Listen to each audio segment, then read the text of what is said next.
بسم اللہ الرحمن الرحیم وَلَقَدْ يَسَّرْنَا الْقُرْآنَ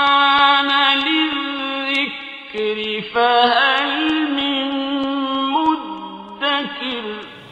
السلام علیکم ورحمۃ اللہ۔ الحمدللہ وکفیٰ وسلام علی عبادہ الذین اصطفیٰ، اما بعد فاعوذ باللہ من الشیطان الرجیم، بسم اللہ الرحمن الرحیم۔ اذ یغشیکم النعاس امنۃ منہ وینزل علیکم من السماء ماء لیطہرکم بہ ویذھب عنکم رجز الشیطان ولیربط علی قلوبکم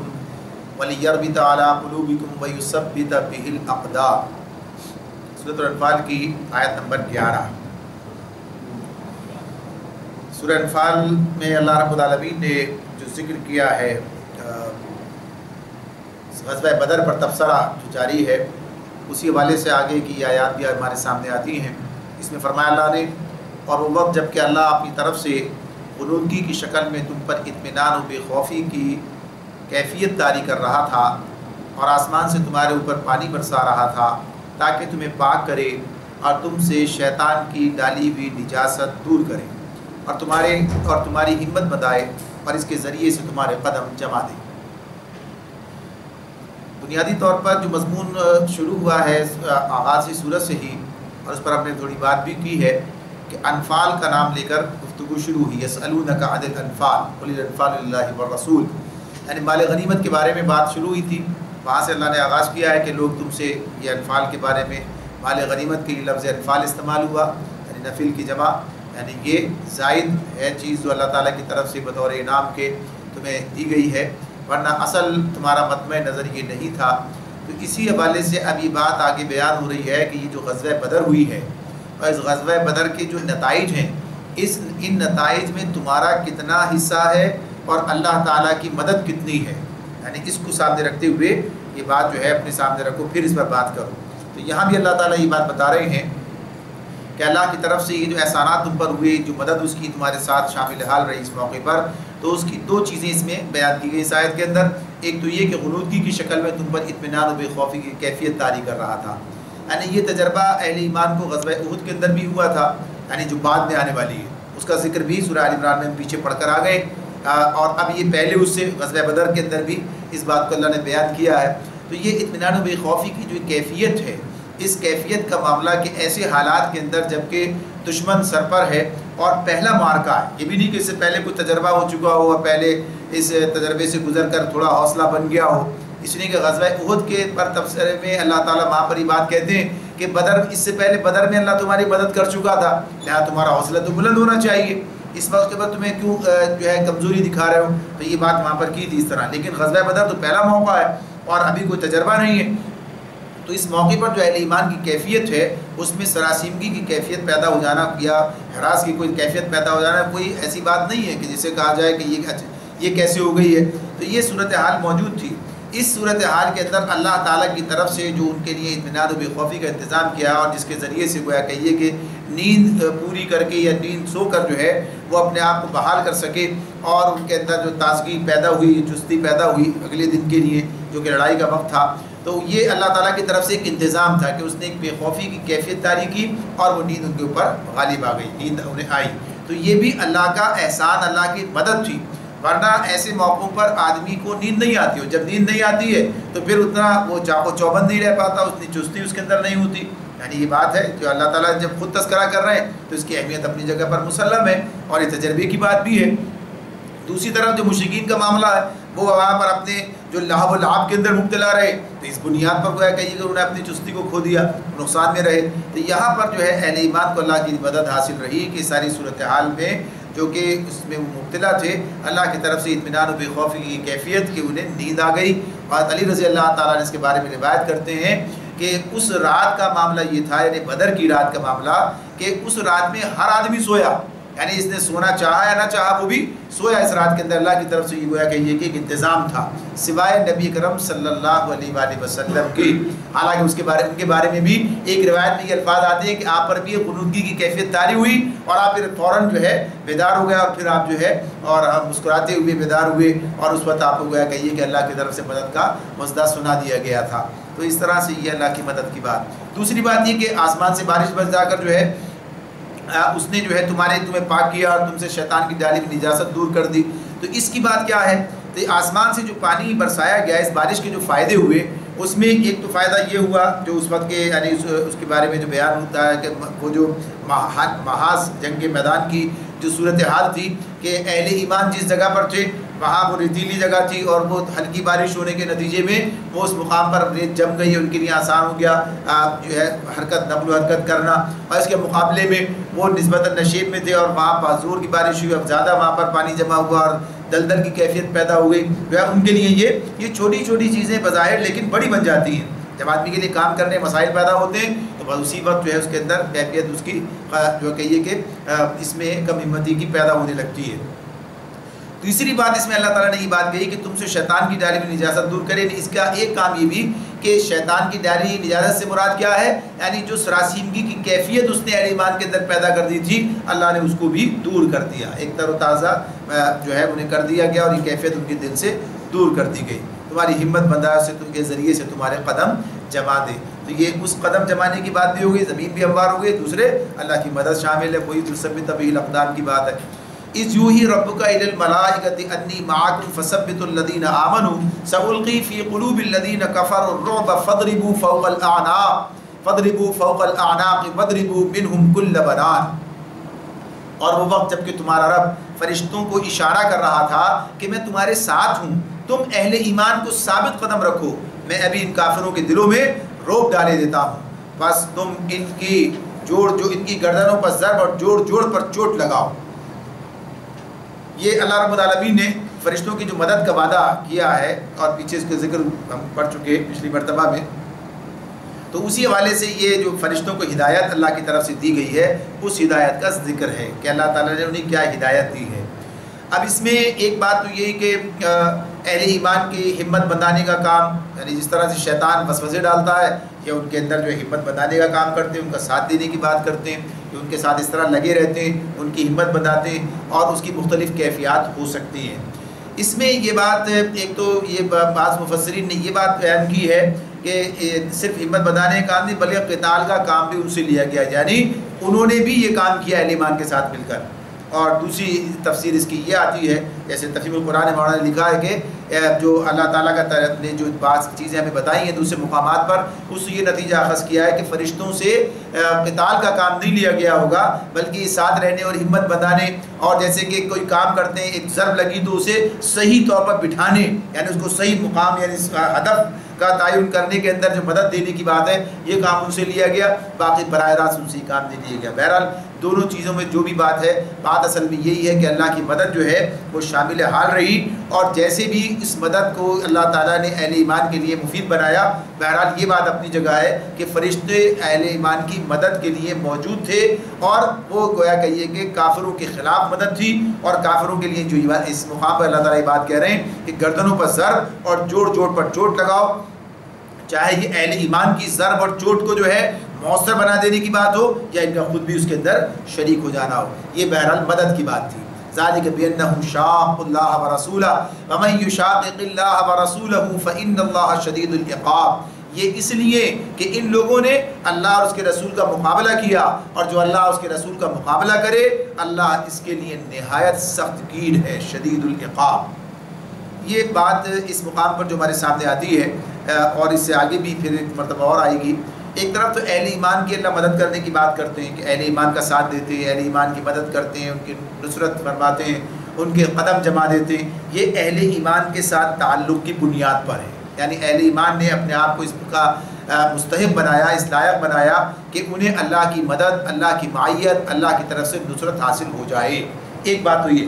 دوسری بات جو اس وقت اس میں آیت میں بیان ہو رہی ہے کہ کافروں اور مشرکوں کے ساتھ کیا معاملہ ہونا چاہیے، یعنی انہیں تو سزا ملنی چاہیے. تو ان کا سزا ان کو ملنا یہ بھی اپنی جگہ پر ایک سبب ہے، یعنی انہوں نے جو کام کیا ہے، جو حرکت ان کی ہے، اس حرکت کی بنیاد پر وہ اس سزا کے مستحق قرار پائے ہیں۔ اب اس میں معاملہ کیا ہے؟ اللہ تعالیٰ یہ بات قرآن مجید میں ہمارے سامنے رکھ دیتے ہیں کہ اللہ تعالیٰ اہل ایمان کے ذریعے سے ان کے ہاتھوں سے انہیں سزا دلوائے یا براہ راست خود انہیں سزا دے، یعنی سزا تو ان کا مقدر بن گئی ہے۔ اب چونکہ اہل ایمان اس معاملے میں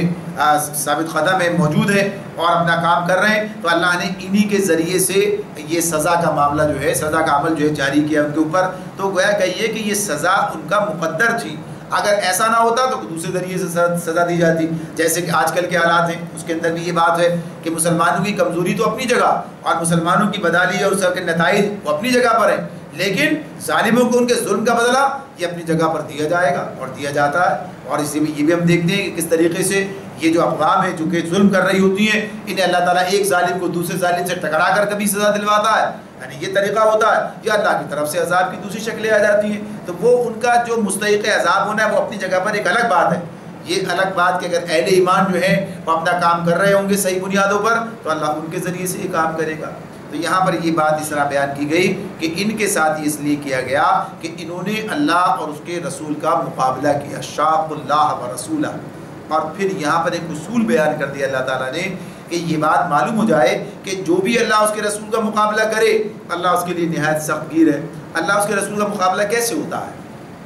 اللہ اس کے رسول کے مقابلے کا مطلب یہ نہیں ہے کہ کوئی اللہ کے مقابلے، اللہ کسی کے سامنے تو نہیں ہے کہ اللہ کے مقابلے میں کھڑا ہو گیا اسے لڑنے کے لیے معاذ اللہ، یا رسول کے مقابلے میں، آج تو رسول بھی اس طرح موجود نہیں ہمارے ساتھ ہمارے سامنے، تو یہ کوئی اس طرح مقابلہ، بلکہ اس کا مطلب یہ ہے کہ اللہ اس کے رسول کا جو دین ہے، اللہ تعالیٰ نے جو کام رسول کے سپرد کیا اور رسول اس کام کو لے کر کھڑے ہوئے، اور اس کا جو دین ہے جس کو دنیا میں غالب کرنا ہے، اس کا جو غلبہ ہے، اس کو مغلوب کرنے کی جو کوشش کریں گے، جو اس کے مد مقابل آ جائیں گے، جو اللہ کی کبریائی اور اللہ کی بڑائی کو ختم کرنا چاہیں گے، جو رسول کی رسالت کے حوالے سے جو کام ہوا ہے اس کو ختم کرنا چاہیں گے، تو یہ ان کا اللہ اس کے رسول کا مقابلہ کرنا ہے۔ تو گویا اللہ کے دین کا مقابلہ کرنا اللہ اس کے رسول کا مقابلہ کرنا ہوگا۔ جو اس دین کو مٹانا چاہے گا، جو اس دین کے در پہ ہوگا، وہ اللہ اس کے رسول کے مقابلے کا مرتکب سمجھا جائے گا۔ تو اس اعتبار سے یہ بات یہاں پر بتائی گئی کہ جو لوگ بھی آئیں گے بہرحال وہ اپنی سزا پائیں گے، اور وہ سزا چاہے اللہ تعالیٰ اہل ایمان کے ہاتھوں سے دلوائے، اگر اہل ایمان اس مقابل اس لائق ہیں، ورنہ اللہ خود انہیں سزا دے گا اور اپنے وقت پر دے گا۔ ذالکم فذوقوہ وان للکافرین عذاب النار، یہ ہے تم لوگوں کی سزا۔ اب یہ بات کس سے ہو رہی ہے؟ یہ بات براہ راست کس سے؟ اللہ تعالیٰ یہ مشرکوں سے، یعنی جو لوگ تھے ان سے، کافروں کی طرف پھر کے ان سے بات ہو رہی ہے کہ یہ ہے تم لوگوں کی سزا، اب اس کا مزہ چکھو اور تمہیں معلوم ہو کہ حق کا انکار کرنے والوں کے لیے دوزخ کا عذاب ہے۔ یعنی یہ نتیجہ جو تمہارے سامنے آیا ہے یہ تمہارے اپنے ہاتھوں کی کمائی ہے، جس کی وجہ سے تمہیں اس صورتحال کا سامنا کرنا پڑا۔ یا ایھا الذین آمنوا اذا لقیتم الذین کفروا زحفا فلا تولوهم الادبار ومن یولهم یومئذ دبرہ الا متحرفا لقتال او متحیزا الى فئة فقد باء بغضب من اللہ ومأواہ جہنم وبئس المصیر۔ اے ایمان والو، جب تم ایک لشکر کی صورت میں کفار سے دوچار ہو تو ان کے مقابلے میں پیٹھ نہ پھیرو، جس نے ایسے موقع پر پیٹھ پھیری الا یہ کہ جنگی چال کے طور پر ایسا کرے یا کسی دوسری فوج سے جا ملنے کے لیے، جو اس کے سوا کوئی اور مقصد ہوگا تو پھر تو وہ اللہ کے غضب میں گر جائے گا، اس کا ٹھکانہ جہنم ہوگا اور وہ بہت ہی بری جائے بازگشت ہے۔ یعنی اس اعتبار سے یہ بات کہ یہ جو مقابلے کا جب میدان ہوتا ہے، جب قتال کا میدان سج جاتا ہے، جب کفر کے ساتھ مقابلہ ہو رہا ہوتا ہے تو اہل ایمان کو ثابت قدمی دکھانی ہوتی ہے۔ یہ بات یہاں پر بیان کی جا رہی ہے کہ اہل ایمان جو ہیں جب کسی مقابلے پر موجود ہوتے ہیں تو اپنی جان بچانے کے لیے مقابلے سے پیٹ نہیں دکھاتے، بھاگ نہیں جاتے۔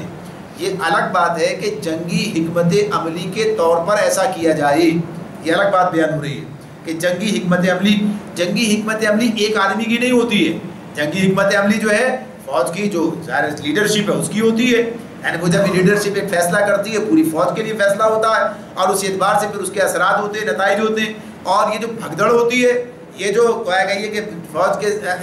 میں سے فرد کا، کسی سپاہی کا، کسی مجاہد کا بھاگ جانا ہے، تو یہ ایک فرد کی طرف سے ہوتا ہے۔ تو اس ایک فرد کی بزدلی جو ہے، اس کا جو یہ بھگوڑا پن ہے، اس کے اثرات وسیع ہو جاتے ہیں اور پورے فوج کے اوپر اس کا اثر پڑتا ہے۔ اور پوری فوج کے اندر ایک بددلی پیدا ہو سکتی ہے، اور یہ بھی ہو سکتا ہے کہ بھگدڑ اس ایک کو دیکھ کر بھگدڑ جو پیدا مچ جائے. یعنی کبھی آپ نے بھیڑ میں دیکھا ہو اس کیفیت کو کہ جب ایک بھگدڑ مچتی ہے تو سارے بھاگ جاتے ہیں، ساری صورتحال پیدا ہوتی ہے. کیونکہ وہ ایک منظم فوج ہوتی ہے، اس کا معاملہ ایسا نہیں ہونا چاہیے. لیکن بہرحال اثرات پڑتے ہیں، تو اس کے اثرات تو اپنی جگہ پر. یہاں پر اللہ تعالیٰ یہ بات بیان کر رہے ہیں کہ جو بھی کوئی شخص اس موقع پر ایسا کرے گا، اور ایسا کرے گا تو کس بنیاد پر کرتا ہے انسان؟ اپنی جان بچانے کے لیے کرتا ہے. یعنی دشمن کے مقابلے سے بھاگنا یا اپنی جان بچانا ہے. تو جان بچانے کا تو تصور ہی کوئی نہیں ہے، اس لیے کہ جان کا معاملہ تو اہل ایمان کا اس اعتبار سے ہے کہ اگر موت آئی ہے تو وہ آ کر رہے گی، جہاں بھی آئی ہے. اور موت کا ڈر یہ تو ان کے دل میں موجود ہی نہیں ہونا چاہیے. اور جب وہ میدان قتال کے اندر آئے ہیں تو اب اس سے ڈر کر اگر پیچھے رہیں گے تو بات ہی ختم ہو جائے گی. تو یہ تو مسلمانوں کی ایک شان ہے، مسلمانوں کی ایک خوبی ہے کہ جس کے بارے میں ہمارے سامنے روایات کے حوالے سے بھی، اور دشمن کا جو گواہی ہے وہ گواہی اس اعتبار سے آتی. جب رستم سے کہا گیا اور اسے پوچھا گیا کہ یہ صورتحال جس کا سامنا تمہیں کرنا پڑ رہا ہے، تمہاری فوجوں کو منظم فوجیں ہیں، بڑی تمہاری زبردست طاقت ہے، اور تمہیں جو ہے عرب کے یہ انٹرینڈ لوگ جن کے پاس کوئی منظم فوج بھی نہیں، اس طرح کا صورتحال بھی نہیں ہے، ایسا کوئی انتظام بھی نہیں ہے، ان کے مقابلے پر ٹھہر نہیں پاتی، اور جبکہ تعداد میں بھی کثیر ہیں اور مسئلہ بھی زیادہ ہے، یہ ساری چیزیں. تو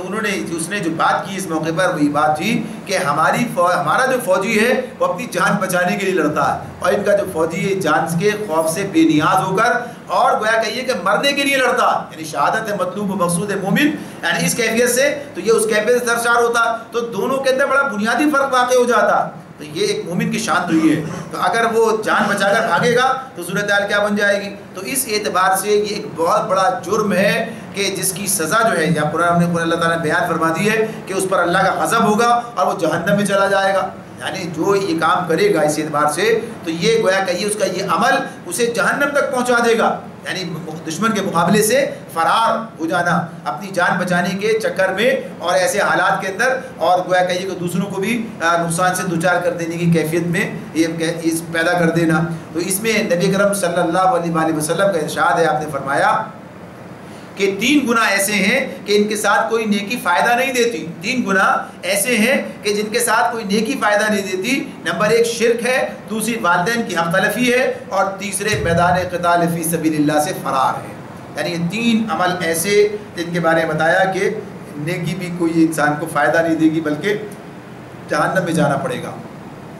اور بھی دیگر مقامات پر نبی کرم صلی اللہ علیہ وسلم نے بڑے گناہوں کا ذکر کیا، تو اس میں میدان جنگ سے فرار کو بھی شامل کیا. اور ظاہر جب قرآن خود ہی بیان کر رہا ہے تو آپ تو اسی کی تشریح کرتے ہوئے سب باتیں بتاتے ہیں. تو یہاں پر اللہ تعالیٰ خود بیان کر رہے ہیں کہ بغضب من اللہ، کہ اللہ کے غضب میں گر جائے گا. ومأواہ جہنم، اس کا ٹھکانہ جہنم ہوگا. وبئس المصیر، بہت ہی برا ٹھکانہ ہے جہنم جو ہے. تو اس اعتبار سے اہل ایمان کی یہ تربیت کی جا رہی ہے، انہیں جو ہے یہ بتایا جا رہا ہے کہ یہ کوئی بچوں کا کھیل نہیں ہے اور یہ کوئی غیر سنجیدہ معاملہ نہیں ہے، بلکہ سنجیدگی کے ساتھ سوچ سمجھ کے میدان میں اترنا، اور جب اترنا تو پھر اس کے بعد کیا ہے، ثابت قدمی دکھانا. پھر یہ پسپائی کا کوئی تصور نہیں کیا جا سکتا، اس لیے کہ پھر یہ جو ہے اللہ کے دشمنوں کے مقابلے میں اللہ کے سپاہیوں کا اس طرح سے رویہ اختیار کرنا گویا اس کی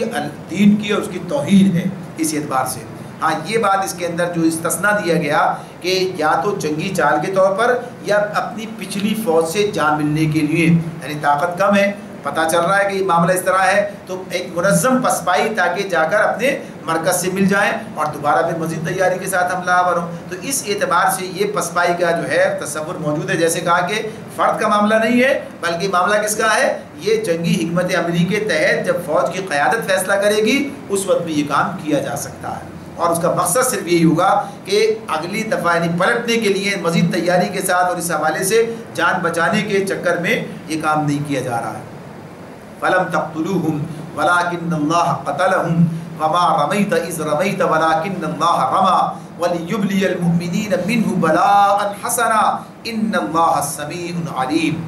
بس حقیقت یہ ہے کہ تم نے انہیں قتل نہیں کیا بلکہ اللہ نے ان کو قتل کیا، اور تو نے نہیں پھینکا بلکہ اللہ نے پھینکا. اور مومنوں کے ہاتھ جو اس کام میں استعمال ہوئے تو یہ اس لیے تھا کہ اللہ مومنوں کو ایک بہترین آزمائش سے کامیابی کے ساتھ گزار دے. یقیناً اللہ سننے اور جاننے والا ہے. یعنی اس اعتبار سے یہ جو بات یہاں پر ہمارے سامنے آ رہی ہے کہ اللہ تعالیٰ اس وہی بدر کے میدان کی تفصیلات ہیں، تو اس میں یہ کہ یہ جو ظاہر جنگ ہوئی، جنگ ہو جانے کے بعد تبصرہ تو ہے اور مسلمان آپس میں بھی کرتے ہیں، جب ایک مارکے سے واپس آئے ہیں تو گفتگو ہے، بات چیت ہے، اس کے اندر یہ بات بھی ہے کہ کیا کیا ہوا، کس نے کیا کیا، لوگ بات بیان کرتے ہیں اپنی بھی. تو یہاں پر اللہ تعالیٰ اس کی اصلاح کرتے ہوئے یہ بات بتا رہے ہیں کہ اصلاً یہ سارا مارکا جو ہے یہ اللہ کی مدد سے جیتا گیا ہے. اور یہ کہا کہ یہ تم نے انہیں قتل نہیں کیا بلکہ اللہ نے ان کو قتل کیا. تم نے یعنی اور اس کے بعد جو دوسری بات اس کی مزید اور تشریح کر دیتی ہے، اور تو نے نہیں پھینکا بلکہ اللہ نے پھینکا. یعنی اس سے مراد کیا ہے؟ نبی اکرم صلی اللہ علیہ وآلہ وسلم کا وہ مٹھی بھر کر ریت کا پھینکنا، جسے شاہد الوجوہ کہہ کر آپ نے ان کی طرف پھینکا تھا عام جنگ شروع ہونے کے ساتھ ہی. یعنی جب آپ نے اس کا پہلے پھینکا پھر حکم دیا تو اس کے بارے میں کہا ہی جاتا ہے، ایک بھی مٹھی کی روایت بھی ہے، 3 کی بھی ہے کہ ادھر ادھر اس طرف کر کے آپ نے پھینکا. لیکن بہرحال وہ اللہ رب العالمین کی مدد سے، یعنی اس کی نصرت سے اس کا معاملہ یہی ہوا کہ وہ ان کی آنکھوں میں جا کر پڑی. یعنی ایک مٹھی ریت کی حیثیت کیا ہوتی ہے، لیکن اسے وہاں تک پہنچا دینا یہ کس کا معاملہ تھا؟ یہ اللہ کا معاملہ تھا. یہ بات کس کی تھی؟ اللہ کی بات تھی. تو اس اعتبار سے یہ بات بیان کی جا رہی ہے، کام تو تم نے کیا لیکن اس کام کو نتیجہ خیز بنانا، اس کام کو اس مقام تک پہنچا دینا، تمہاری ہدف کو یعنی تیر کو ہدف تک پہنچا دینا، یعنی تیر بہدف کہتے ہیں نا یہ.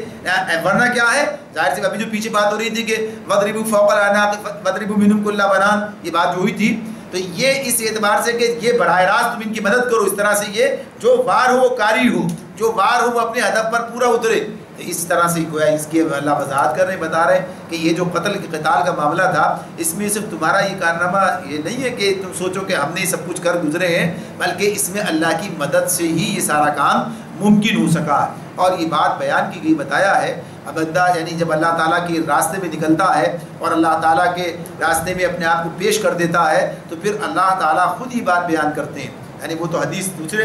حوالے سے ہے، اس میں کہا کہ جب اللہ بندہ نفل کے ذریعے سے بھی اللہ سے قریب ہونے کی، فرض کے بعد قریب ہونے کی کوشش کرتا رہتا ہے تو پھر بندہ یہ مقام بھی پاتا ہے کہ اللہ تعالیٰ فرماتا ہے کہ میں بندے کا ہاتھ بن جاتا ہوں، میں بندے کا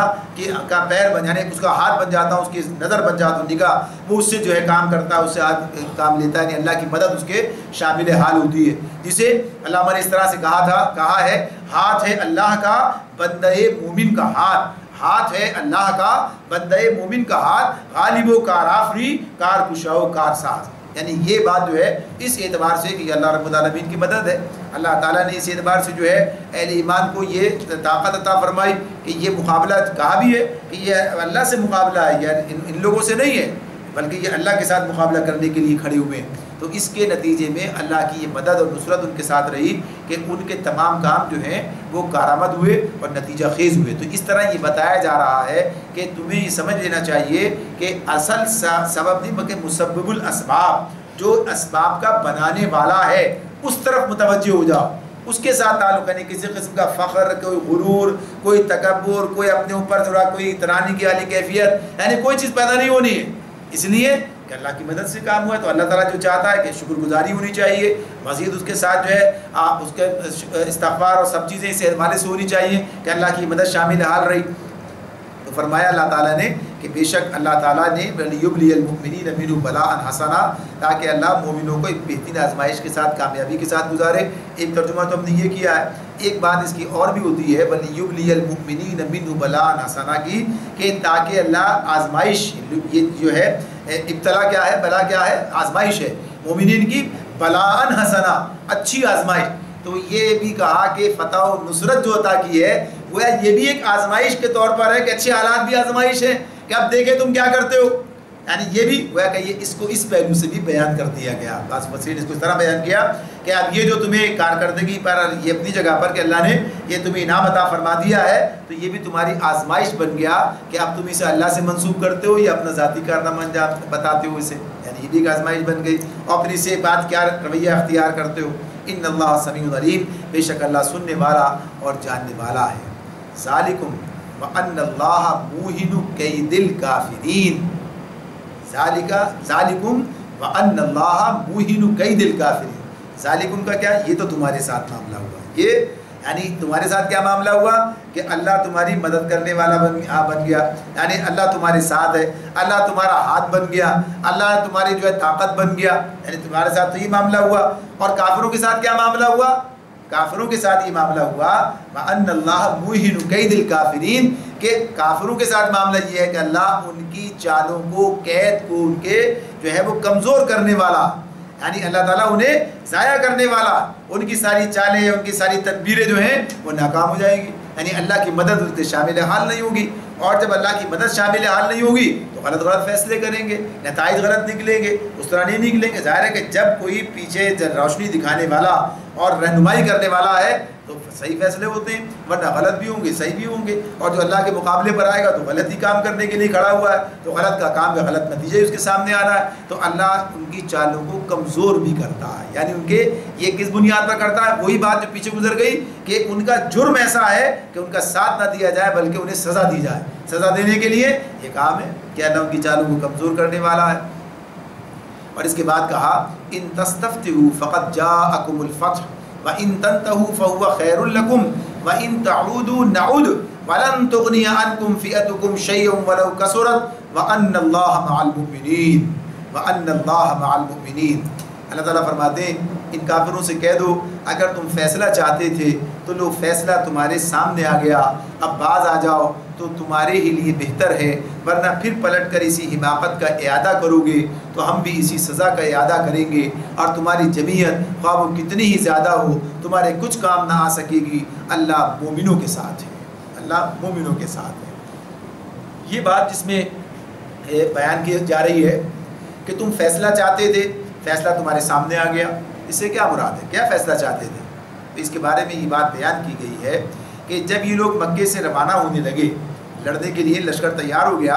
تو لشکر تیار ہو جانے کے بعد انہوں نے بیت اللہ کے اندر جا کر اور بیت اللہ کے پردے کو پکڑ کر، یعنی گویا کہیے کہ ایسے حالت میں، یعنی اس طریقے سے وہ اللہ کے ساتھ جو ہے اللہ کے سامنے کھڑے ہوئے اللہ سے دعا مانگی، اور دعا اس انداز سے مانگی، یعنی جو الفاظ اس کے نقل ہوئے ہیں، اور خصوصیت سے یہ بات کہ ابو جہل نے بھی یہ بات کہی، اس نے اس طرح سے دعا مانگی کہ یہ کہا کہ اللہ دونوں گروہوں میں سے جو بہتر ہے اسے فتح عطا کر دے، دونوں گروہوں میں سے جو بہتر ہے اسے فتح عطا کر دے، اور یہی بات اس کی کہ جو برسر حق ہو اسے فتح دے، اور جو برسر ظلم ہو اسے رسوا کر دے، یعنی انہوں نے نام نہیں لیا اپنا یہ ہمیں فتح دے دے اور انہیں جو ہے شکست دے دے، بلکہ گویا اس انداز سے کہنا ان کے حق میں دعا ہو رہی ہے، اپنے حق میں بد دعا ہو رہی ہے، یعنی لیکن ایسا کیوں کہہ رہی ہے؟ اب یہاں یہ بات بھی سامنے آتی ہے کہ ایسا کیوں کہہ رہے ہیں۔ اب آپ دیکھیں انسان کے عقل پر کیسے پتھر پڑتے ہیں، جیسے کہتے ہیں نا عقل پر پتھر پڑ جانا، یعنی انسان کیسا دھوکہ کھاتا، یعنی رسول کے مقابلے پر، اللہ کے مقابلے پر نکل رہے ہیں، اور ان کے بہت سی روایات سے یہ بات سامنے آتی ہے کہ پہچانتے بھی تھے، جانتے بھی تھے، لیکن کچھ چیزیں ایسی ہوتی ہیں کہ شیطان ایسا انسان کو جو ہے دھوکے میں ڈالتا ہے کہ بس وہ ان چیزوں کے اندر اپنے زوم میں پڑ جاتا ہے۔ کیا چیز ہے؟ ذرا سوچیں، اس بارے میں سوچنے کی ضرورت تو ہے نا، کیا بات ہے یہ جو بات ان کے اس حوالے سے سامنے آتی ہے، یعنی اس کے تناظر میں، اس حوالے سے نہیں بلکہ کہ ایسا کیوں ہوا، یہ اس طرح کی بات وہ کیسے کہہ سکے؟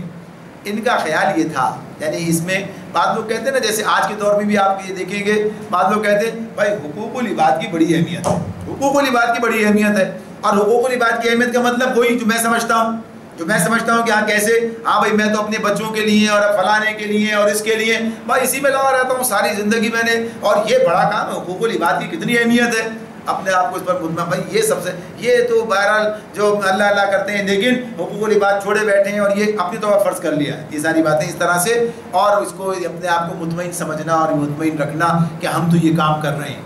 تو یہ انسان کی غلط فہمی جو اس کے اندر مبتلا ہو جاتا ہے، تو یہ ایسی غلط فہمی مبتلا ہوئے، ان کا خیال یہ تھا، ان کا کہنا یہ تھا کہ ہم صلہ رحمی کرنے والے ہیں، ہم کیا ہیں؟ صلہ رحمی کرنے والے ہیں، اور یہ نبی صلی اللہ علیہ وسلم جو ہیں یہ قطع رحمی کرنے والے ہیں، انہوں نے ایک ایسا کام کیا، انہوں نے ایک ایسا دین پیش کر دیا جس کے نتیجے میں انہوں نے قوم کو تفریق ڈال دی قوم کے اندر، اور انہوں نے جو ہے یہ کام کر دیا جس کے نتیجے میں باپ بیٹے سے الگ ہو گیا اور قوم کے اندر تفریق پیدا ہو گئی۔ حالانکہ یہ جہالت کا یہ رویہ جو ہے، یہ بات ان کا کہنا تھا یہ کہ نبی اکرم صلی اللہ علیہ وسلم تو صلہ رحمی کی تعلیم دینے والے، لیکن یہ صلہ رحمی اس بنیاد پر نہیں ہے کہ اللہ کے مقابلے میں جو ہے صلہ رحمی جو ہے کی جائے گی، ایک آدمی اللہ کے مقابلے پر آئے گا، اب صلہ رحمی کے چکر میں اس کا ساتھ دیا جائے گا، اللہ کے مقابلے میں آئے گا تو صلہ رحمی ختم ہو جائے، کچھ نہیں باقی بچے گا، یعنی اللہ کے ساتھ مقابلے میں اگر کوئی کھڑا ہو جائے تو اس کا ساتھ نہیں دینا، بلکہ اس کے ساتھ کیا معاملہ ہے، اس کے ساتھ اس کا تو مقابلہ کرنے کی بات آ جائے گی، یعنی ایک طرف جو اسلام جو صلہ رحمی کی تعلیم دیتا ہے وہ ایسی تعلیم ہے کہ اس کا کوئی مثال نہیں ملے گی، لیکن اسی کے ساتھ ساتھ کیا بتاتا ہے؟ نبی کریم صلی اللہ علیہ وسلم نے فرمایا اپنے بھائی کی مدد کرو چاہے ظالم ہو یا مظلوم۔ لوگوں نے پوچھا بھائی ظالم کی مدد کیسے کریں؟ تو آپ نے کہا کہ اس کا ہاتھ پکڑ لینا، اسے ظلم سے روک دینا اس کی مدد ہے، یعنی اس کے مقابلے میں کھڑے ہونا، اس کا ہاتھ پکڑنا۔ ہاتھ پکڑنے کا مطلب یہ نہیں کہ خالی ایسی ہاتھ پکڑا جائے گا، اس کے لیے طاقت کا استعمال بھی ہے، سب کچھ ہے اس کے معاملے میں۔ تو بنیادی طور پر ظلم سے روک دینا یہ اس کی مدد ہے۔ یہ تو غرض یہ کہ اس میں ان کا خیال یہ تھا کہ نبی کرم صلی اللہ علیہ وسلم کی تعلیم کے نتیجے میں یہ ہوا ہے، لہذا یہ بس تو یہ ایک چیز جو ہے کہ انہوں نے اپنے طور پر اس طرح سے گویا کہیے کہ اس پر ایک اس طرح کا خلاف چڑھا لیا ہے خوش گمانی کا، اور یہ سمجھ لیا کہ ہم تو رشتوں کو جوڑتے ہیں، حالانکہ خود ہی نبی صلی اللہ علیہ وسلم کے ساتھ کیا کر رہے تھے؟ یہ بھی تو ان کے عزیز اور رشتہ دار تھے، یعنی ان کے ساتھ جو کچھ کر رہے تھے یہ تو ان کے سامنے تھا۔ خود مکے کے اندر جو کہ جس کا احترام مسلم تھا یہ خود تسلیم کرتے تھے، لیکن لا اقسم بهذا البلد وانت حل بهذا البلد، اللہ نے قسم کھا کر کہا ہے کہ قسم اس شہر کی جو یہ مقدس ہے، اس شہر کی، اس میں تمہیں حلال کر لیا گیا، یعنی یہاں تو دشمن کے ساتھ بھی کچھ کام نہیں، مجرم کو بھی جو ہے سزا نہیں دی جا رہی ہوتی اگر حرم کے اندر موجود ہو جب تک باہر نہ نکلے، لیکن یہاں آپ کے ساتھ ہی ظلم کیا جا رہا ہے۔ تو ایک طرف خود ہی اپنی باتوں کی دھجیاں بگیرتے تھے، دوسری طرف اپنے آپ کو خود سمجھتے تھے بھائی ہم تو حرم کے متولی محافظ اور ہم تو صاحب رشتے جوڑنے والے، لہذا ہم ہی تو صحیح ہیں، یہ غلط ہے۔ تو اس طرح سے یہ گویا انہوں نے کہا۔ تو ایسی شیطان انسان کو غلط راستوں پر ڈال کر اسے مطمئن کر دیتا ہے، بھائی یہ جو کام کر رہا ہو یہی بہت ہے، یہی بڑا اچھا کام ہے، اور تم ہی زیادہ صحیح ہو، تم ہی زیادہ بہتر ہو یہ کام کر رہے ہو۔ تو اس طرح انہوں نے اپنے آپ کو سمجھا تھا کہ ہم بہتر ہیں۔ تو اللہ تعالیٰ یہ فرما رہے ہیں کہ تم نے یہ جو دعا مانگی تھی، تم نے فیصلہ مانگا تھا، تو اللہ نے یہ فیصلہ تمہارے سامنے رکھ دیا۔ ان تستفتحوا، استفتاح یعنی یہ جو مانگا تھا تم نے، یہ اللہ تعالیٰ نے یہ سامنے فقط جاءکم الفتح، تو اب یہ فتح جو ہے یعنی یہ جو نتیجہ جو ہے، یہ جو تم نے چاہا تھا فیصلہ، تو یہ فتح اس وقت یہ فیصلے کے معنوں میں آ رہی ہے، یہ فیصلہ تمہارے سامنے آ گیا۔ تو اب جب تمہارے اپنے ہی کہ بقول، تو اب اللہ نے ان کے ساتھ دیا تو ثابت ہو گیا کون برسر حق ہے اور کون برسر باطل ہے۔ لہٰذا وَإِن تَنْتَهُوا فَهُوَ خَيْرٌ لَكُمْ، اگر تم باز آ جاؤ تو یہ تمہارے لیے بہتر ہے۔ وَإِن تَنْتَهُوا فَهُوَ خَيْرٌ لَكُمْ، فیصلہ تو آ گیا، اب فیصلہ تسلیم کرو۔ تسلیم تو کرنا نہیں تھا، لہٰذا اب معاملہ جو آگے کیا کہا، وَإِن تَعُودُوا نَعُودُ، اگر تم پھر پلٹ کر اسی حماقت کے اعادہ کرو گے تو ہم بھی اسی سزا کا اعادہ کریں گے، نعود، ہم بھی یہ کام کریں گے۔ یعنی جب تم نے یہ کام کرو گے دوبارہ، اگر تم نے یہ حرکت کی، اب تو تمہیں اس حرکت کا یہ نتیجہ تمہارے سامنے آ گیا۔ ابھی تو چلو 70 آدمی مارے گئے، 70 گرفتار ہوئے، گرفتار بھی چھوٹ جائیں گے، یعنی 70 آدمی مارے گئے کیونکہ بڑے بڑے سردار مارے گئے تھے، لیکن جو بچے ہیں 1000 آئے تھے نا، یہ تو سارے کے سارے، تو یہ تو 140 کا ہی معاملہ ہے خالی، باقی تو سارے کے سارے یہ جو ہے 860 ہیں، یہ بچ کے جو نکل گئے یہاں سے۔ تو ان سب کے معاملے میں یہ بات ہو رہی، باقی جو 70 واپس آ رہے ہیں وہ بھی گویا کہ ان کی بات بھی اپنی جگہ پر ہے۔ تو اب اگر باز آ جاؤ، اپنی حرکت سے چھوڑ دو تو ٹھیک ہے، اللہ تعالیٰ معاف کرنے والا ہے۔ فَهُوَ خَيْرٌ لَكُمْ، خیر لکم کا مطلب کیا؟ تمہارے لیے بہتر ہے۔ تو یہ وَإِن تَنْتَهُوا سے مطلب کیا ہوگا کہ صرف لڑائی سے باز آنا نہیں ہے، بلکہ اپنے اس کفر سے باز آ جانا ہے۔ اس کفر سے باز آؤ گے تو تمہارے لیے بہتر ہوگا۔ کفر پر رہے تو پھر ظاہر سی بات ہے پھر یہ حرکت کرو گے، شیطان تمہارے ساتھ لگا ہوا ہے، بربادی مقدر بننی ہے۔ تو یہ گویا کہ یہ اب اس سے باز آ جانا کفر سے تو تمہارے لیے بہتر ہے۔ اگر تم پلٹ کر پھر اسی حماقت کے اعادہ کرو گے، نعود، تو ہم بھی اسی سزا کا اعادہ کریں گے۔ فَلَن تُغْنِيَ عَنْكُمْ فِئَتُكُمْ شَيْئًا وَلَوْ كَثُرَتْ، یہاں پر جو بات کہی وہ یہ، اور تمہاری جمعیت خواہ کتنی ہی زیادہ ہو تمہارے کچھ کام نہ آ سکے۔ یعنی یہ بات سوچتے ہیں نا، دشمن سوچتا ہے کیا مقابلے پر جب کوئی آتا ہے یار اس دفعہ تو بہرحال یہ معاملہ ہوا کہ اب یہ تو ظاہر سی بات ہے ہم پر غالب آ گئے، اب کی دفعہ زیادہ تیاری سے، زیادہ تعداد کے ساتھ، زیادہ اس کے ساتھ آئیں گے، شاید اب مقابلہ اب فتح حاصل ہو جائے۔ تو اللہ تعالیٰ پہلے سے یہ بتا رہے ہیں کہ تمہاری جمعیت کتنی کیوں نہ ہو، ولن تغنی، یعنی یہ جو غنا ہے، یہ جو بات ہے کہ ولن تغنی عنکم شیئا، عنکم فئتکم شیئا، تمہاری فوجیں کتنی کیوں نہ ہو، کتنی کثرت ان کی ہو، یہ تمہارے کسی کام نہیں آئے گی، تمہیں بے نیازی، یعنی تمہیں جو ہے یہ فتح حاصل نہیں ہو سکے گی۔ اور اس کی وجہ کیا ہے؟ اس کی وجہ کیا ہے؟ یعنی یہ کیا بات ہوئی کہ صاحب 1000 کے لشکر آیا تھا تو یہ معاملہ ہوا 3000 کا آ گیا، اس کے بعد بہت میں 3000 کا آیا، غزوہ احزاب کے اندر 10000 کا لشکر آ گیا، بڑھ کر آ رہا ہے نا، بڑھ رہا ہے لیکن فائدہ پھر بھی نہیں ہو رہا۔ تو یہ وجہ کیا ہے اس کی؟ تو اللہ فرماتے ہیں وَأَنَّ اللَّهَ مَعَ الْمُؤْمِنِينَ، اصل بات یہ ہے کہ اللہ مومنوں کے ساتھ ہے۔ جب اللہ مومنوں کے ساتھ ہے تو پھر تو معاملہ ختم ہو گیا۔ اب اس میں دونوں چیزیں سامنے آ گئی، ایک تو کافروں کو، مشرکوں کو یہ بات بتائی جا رہی ہے کہ تمہارا یہ عمل، تمہاری یہ حرکت تمہارے کسی کام نہیں آئے گی، تمہارا نقصان ہی نقصان ہے۔ اب وجہ اس کی کیا ہے؟ وجہ اس کی یہ کہ اللہ مومنوں کے ساتھ ہے، اللہ مومنوں کے ساتھ ہے، مومنوں کے مقابلے پر آ رہے ہو تو اللہ مومنوں کے ساتھ ہے۔ اور دوسری طرف مومنوں کے لیے بھی حوصلہ افزائی کی بات ہے، یہ ہمارے ساتھ اللہ، جس کے ساتھ اللہ ہو پھر اس کے لیے کیا بات ہے؟ کیا غم ہے جو ہو ساری خدائی بھی مخالف، کیا غم ہے جو ہو ساری خدائی بھی مخالف، کافی ہے اگر ایک خدا میرے لیے ہے۔ یہ محمد علی جوہر یہ اس موقع پر انہوں نے کہا تھا۔ تو اس اعتبار سے یہ بات جو ہے کہ انسان کا معاملہ اگر وہ مومن ہے اور اللہ کے ساتھ وابستہ ہے تو پھر اس کے لیے کہ اللہ ہمارے ساتھ ہے، پھر ہمارے لیے مسئلہ کیا ہے؟ تو یہ کافروں کو یہ بات بتا دی گئی کہ تمہارا معاملہ نہیں بنے گا، یہ معاملہ جو اہل ایمان کا ہے، اللہ اہل ایمان کے ساتھ ہے، اللہ اہل ایمان کی مدد پر ہے۔ لہٰذا اگر تم یہ سارے معاملات کرو گے، پھر پلٹ کر آؤ گے، پھر تمہیں اسی کا خمیازہ بھگتنا پڑے گا، اور اللہ تعالیٰ کی جو سنت ہے وہ قائم رہے گی۔ کل بھی تھی، کل بھی یہ وعدہ تھا، آج بھی یہ وعدہ ہے۔ اسی لیے پھر علامہ کی وہ بات آتی ہے سامنے، فضائے بدر پیدا کر، فرشتے تیری نصرت کو اتر سکتے ہیں گردوں سے، قطار اندر قطار بھی۔ اللہ تعالیٰ میں سمجھنے اور عمل کرنے کی توفیق عطا فرمائے۔